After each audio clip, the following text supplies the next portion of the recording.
ये कहानी है भागवत कथा के तीसरे दिन की, जिसमें नरसिंह अवतार का वर्णन किया गया है।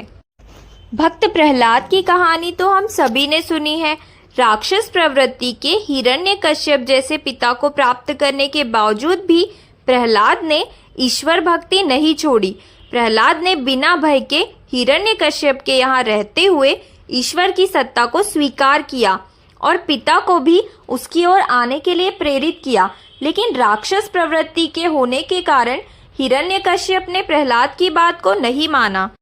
ऐसे में भगवान नरसिंह की ओर से उसका संहार किया गया। उसके बाद भी प्रहलाद ने अपने पुत्र धर्म का निर्वहन किया और अपने पिता की सद्गति के लिए ईश्वर से प्रार्थना की। भगवान विष्णु के नरसिंह अवतार की कथा तो सभी जानते हैं। हिरण्यकश्यप का अंत करने के बाद उनका क्रोध शांत नहीं हुआ, जिससे भूलोक, स्वर्गलोक और पाताल लोक सब कांपने लगे। प्रभु के क्रोध को शांत करने की शक्ति सिर्फ महाकाल भगवान शिव के पास ही हो सकती थी।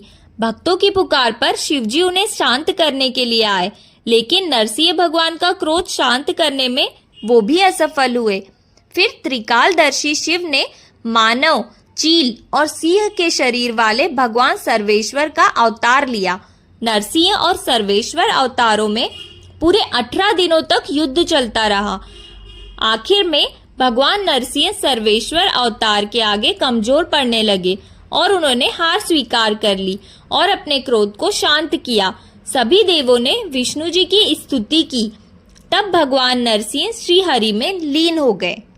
अब हम जानेंगे श्रीमद् भागवत कथा के चौथे दिन की कहानी, जो कि भगवान विष्णु के वामन अवतार के रूप की है। वामन अवतार भगवान विष्णु के 10 अवतारों में 5वां अवतार है और ये मानव रूप में उनका अवतार था, जिसमें भगवान विष्णु ने एक वामन के रूप में इंद्र भगवान की रक्षा के लिए धरती पर अवतार लिया था। वामन अवतार की कहानी असुर राजा महाबली से प्रारंभ होती है।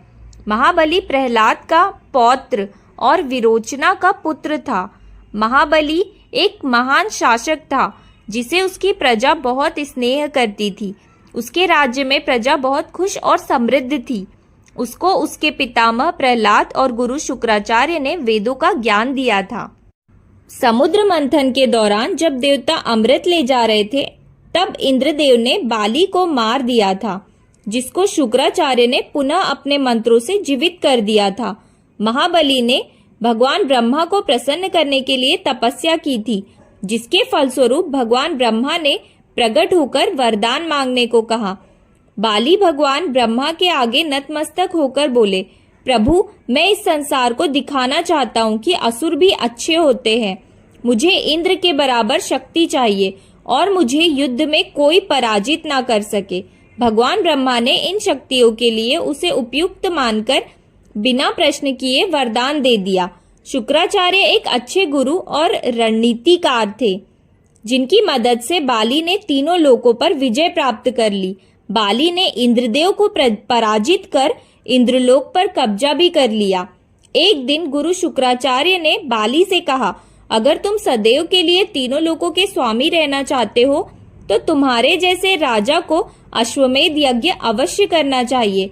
बाली अपने गुरु की आज्ञा मानते हुए यज्ञ की तैयारी में लग गया। बाली एक उदार राजा था, जिसे सारी प्रजा पसंद करती थी। इंद्र को ऐसा महसूस होने लगा कि बाली अगर ऐसे ही प्रजापालक रहेगा तो शीघ्र सारे देवता भी बाली की तरफ हो जाएंगे। इंद्रदेव देव माता अदिति के पास सहायता के लिए गए और उन्हें सारी बात बताई। देव माता ने विष्णु भगवान से वरदान मांगा कि वे उनके पुत्र के रूप में धरती पर जन्म लेकर बाली का विनाश करे। जल्द ही अदिति और ऋषि कश्यप के यहाँ एक सुंदर बौने पुत्र ने जन्म लिया। 5 वर्ष का होते ही वामन का जनेऊ समारोह आयोजित कर उसे गुरुकुल भेज दिया गया। इस दौरान महाबली ने 100 में से 99 अश्वमेध यज्ञ पूरे कर लिए थे। अंतिम अश्वमेध यज्ञ समाप्त होने ही वाला था कि तभी दरबार में दिव्य बालक वामन पहुंच गया। महाबली ने कहा कि आज वो किसी भी व्यक्ति को कोई भी दक्षिणा दे सकता है। तभी गुरु शुक्राचार्य महाबली को महल के भीतर ले गए और उसे बताया कि ये बालक कोई और नहीं, स्वयं भगवान विष्णु हैं।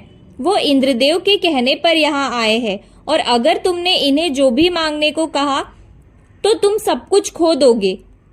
महाबली अपनी बात पर अटल रहे और कहा, मुझे वैभव खोने का भय नहीं है, बल्कि अपने प्रभु को खोने का डर है, इसलिए मैं उनकी इच्छा पूरी करूंगा।